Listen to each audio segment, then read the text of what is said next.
یہ دنیا کی زندگی عارضی ہے، آخرت میں پہنچ کے یہ سارے ایشوز ریزالو ہو جائیں گے۔ صحیح مسلم کی حدیث ہے کہ آپ صلی اللہ علیہ وآلہ وسلم نے فرمایا جب جنتی جنت میں داخل ہوں گے تو پہلی ان کو خوشخبری یہ دی جائے گی کہ جنتیوں تمہیں مبارک ہو، آج کے بعد تم کبھی نہیں مرو گے، ہمیشہ زندہ رہو گے، موت ختم ہو جائے گی۔ جو بخاری میں آتا ہے کہ موت مینڈے کی شکل میں لا کے میدان محشر میں قتل کر دی جائے گی۔ جنتیوں کے لیے خوشخبری ہوگی کہ اب ہمیں جنت سے نکالا نہیں جائے گا، اور دوزخیوں کے لیے اس میں عذاب ہوگا کہ ہمیں موت نہیں آئے گی۔ تو مسلم شریف کے الفاظ ہیں، پہلی خوشخبری جنت میں داخل ہو جانے کے بعد کہ مبارک ہو، آج کے بعد تمہیں کبھی موت نہیں آئے گی۔ نمبر 2، آج کے بعد تم کبھی بوڑھے نہیں ہوگے، ہمیشہ جوان رہو گے، 30 سال عمر رہے گی۔ نمبر 3، کبھی بیمار نہیں پڑو گے، ہمیشہ ہی تندرست رہو گے۔ نمبر 4، کبھی بدحال نہیں ہوگے، ہمیشہ خوشحال رہو گے۔ اور 5ویں خوشخبری تو سب سے اوپر ہے کہ آج کے بعد اللہ تم سے کبھی ناراض نہیں ہوگا، ہمیشہ راضی ہی رہے گا۔ جنت میں کوئی ایسا عمل نہیں ہوگا کہ جس کی وجہ سے اللہ تعالیٰ ناراض ہو۔ یہ ساری جو حدود اللہ ہے یہ دنیا میں، جنت میں اہل ایمان کو سونے کے کنگن پہنائے جائیں گے۔ دنیا میں مرد کے لیے سونا حرام ہے، دنیا میں مرد کے لیے ریشم حرام ہے، لیکن قرآن حکیم میں آتا ہے ریشمی لباس پہنایا جائے گا جنتیوں کو۔ جنت میں کوئی ایسا عمل نہیں ہوگا جس سے اللہ تعالیٰ ناراض ہو، لیکن دنیا کی زندگی پھر قید خانہ ہے۔ صحیح مسلم میں حدیث ہے، آپ صلی اللہ علیہ وآلہ وسلم نے فرمایا کہ دنیا کی زندگی مؤمن کے لیے قید خانہ ہے اور کافر کے لیے جنت ہے۔ قید خانہ اس لیے کہ اسے ہر لمحے سوچنا پڑتا ہے، یار اے پتہ نہیں اللہ ناراض نہ ہو جائے، اے میں کیتا اے غلط نہ ہوئے، یہ کر دیا یہ غلط نہ ہو، تو ہر وقت ایک قید خانے کسی کی سچویشن ہے۔ لیکن یہ دنیا کی چھوٹی سی زندگی دے کے آخرت کی زندگی لے لی جائے تو کوئی مہنگا سودا تو نہیں ہے۔ آپ دیکھ لیں کہ اگر کسی شخص کی زندگی 1 ارب سال ہو اور دوسرے شخص کی زندگی 1 ارب سال اور 1 دن ہو تو اس میں کوئی فرق نہیں، دونوں ارب سال ہی جی رہے ہیں، لیکن یہ 1 سال دنیا کی زندگی اور ارب سال کھرب سال آخرت کی زندگی۔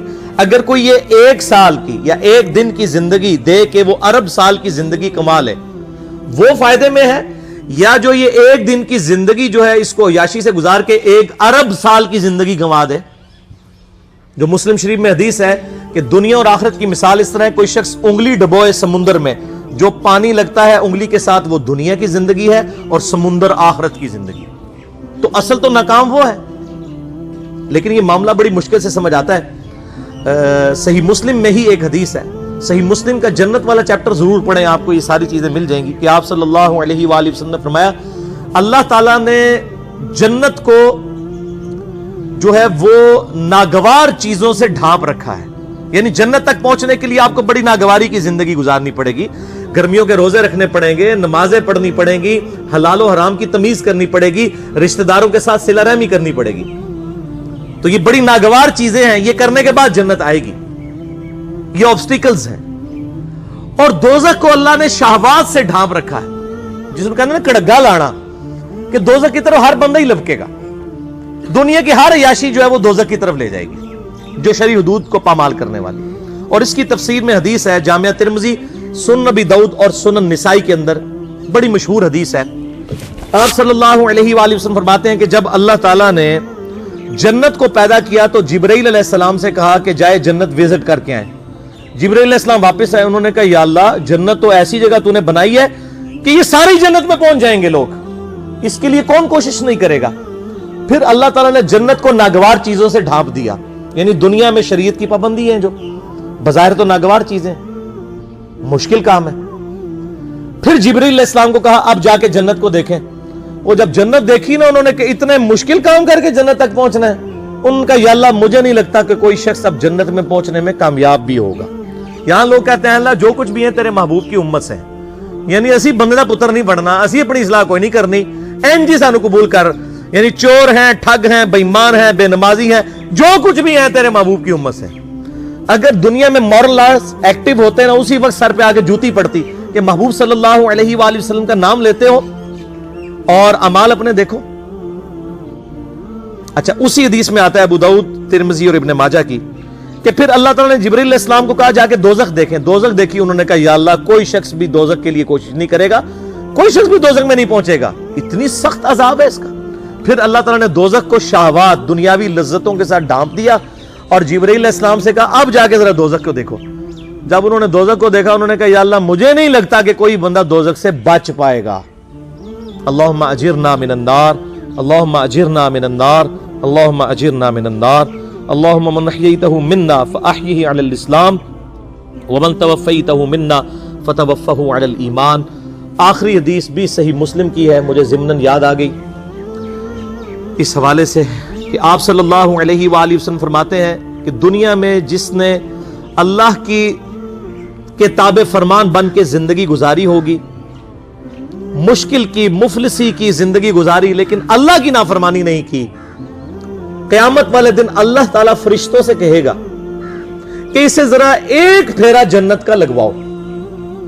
ایک پھیرا جنت کا ایک پھیرا لگے گا. پھر اللہ تعالیٰ پوچھے گا ہاں بھائی بندے کو دنیا میں تو نے تکلیف دیکھی؟ وہ کہے گا یا اللہ تیری عزت کی قسم میں نے دنیا میں کوئی تکلیف نہیں دیکھی. کیونکہ رزلٹ سامنے آ گیا نا. ہمیں بھی یاد ہے جب میں انجینئرنگ یونیورسٹی میں پڑھتا تھا تو ہم لوگ بڑی محنت کر کے تیاری کرتے تھے. جب ہمارے یعنی پوزیشن آ جاتی تھی کلاس کے اندر تو بڑے خوش ہوتے تھے. ہمیں اپنی وہ زندگی کی محنتیں یاد بھی نہیں ہیں. اس کے بعد اچھی جاب لگی تو وہ اپنی انجینئرنگ یونیورسٹی کی راتیں جاگنا اور پڑھائی کرنا یاد تک نہیں ہے, کیونکہ آسائش مل گئی نا, رزلٹ سامنے آ گیا. پھر جس نے دنیا میں بڑی مزے کی زندگی گزاری ہوگی اور اللہ کو رسپانس نہیں کیا ہوگا, اللہ تعالیٰ فرمائے گا اس کو ذرا دوزخ کا ایک پھیرا لگواؤ نا. فرشتے دوزخ کا ایک پھیرا لگوائیں گے نا. پھر اللہ تعالیٰ پوچھے گا بندے کو دنیا میں خیر دیکھی؟ وہ کہے گا اللہ تیری عزت کی قسم میں نے دنیا میں کوئی خیر نہیں دیکھی. دنیا کی ساری آسائشیں بھول جائے گا, ایک پھیرا دوزخ کا. ادھر لوگ کہتے ہیں خیر ہے جی پھیرا ہی لگے گا نا, پھر جنت ٹوری جانا ہے. یہ پھیرا کہنا بڑا آسان ہے. یہ جو لوگ یہ کہتے ہیں نا ان کو کہیں کہ آپ ایک منٹ کے لیے صرف موم بتی کے فلیم پہ ہاتھ رکھ کے بتائیں. آپ اتنے وثوق سے یہ بات کرتے ہیں. اس سے بھی بڑھ کے میں یہ بات کروں کہ اگر آپ کو کہا جائے کہ فجر کی نماز چھوڑنے پر فجر سے ظہر تک آپ کو ایک 10 بائی 10 فٹ کے کمرے میں صرف ایک پھیرا لگے گا فجر سے ظہر تک کا, جس میں 1000 کوبرا سانپ ہوں گے, 1000 بچھو ہوں گے, ایک پھیرا ہی لگنا ہے, کوئی تیار ہو جائے گا؟ کانپ اٹھیں گے تصور سے. اب آخرت چونکہ سامنے نہیں ہے نا, اس لیے کہتے خیر ہے جی پھیرا ہی لگے گا. اللہ معافی دے, ہمیں تو اللہ سے دعا کرنی چاہیے کہ اللہ تعالیٰ بلا حساب و کتاب ہمیں جنت میں داخلہ عطا فرمائے اور ہماری غلطیوں سے درگزر فرمائے. اس معاملے میں اللہ تعالیٰ سے کبھی بھی اس قسم کی بات نہیں کرنی چاہیے کہ ایک پھیرا ہی لگے گا. نہ میرے بھائیو, ہم تو ایک پھیرا کیا ایک سیکنڈ بھی برداشت نہیں کر سکتے. بخاری اور مسلم کی متفق علیہ حدیث ہے کہ آخرت کی آگ دنیا کی آگ سے 70 گنا زیادہ تیز ہے. ہم تو دنیا کی آگ برداشت نہیں کر سکتے. اتنے وثوق کے ساتھ اس قسم کی باتیں کرنا یہ بہت دیدہ دلیری ہے اللہ تعالیٰ کے اوپر. اس حوالے سے اللہ سے ڈرنا چاہیے. اللہ تعالیٰ سے دعا ہے جو میں نے حق بات کہی اللہ تعالیٰ ہمارے دلوں میں راسخ فرمائے, اور اگر جذبات میں میرے منہ سے کوئی غلط بات نکل گئی تو اللہ تعالیٰ ہمارے دلوں سے معاف کر دے.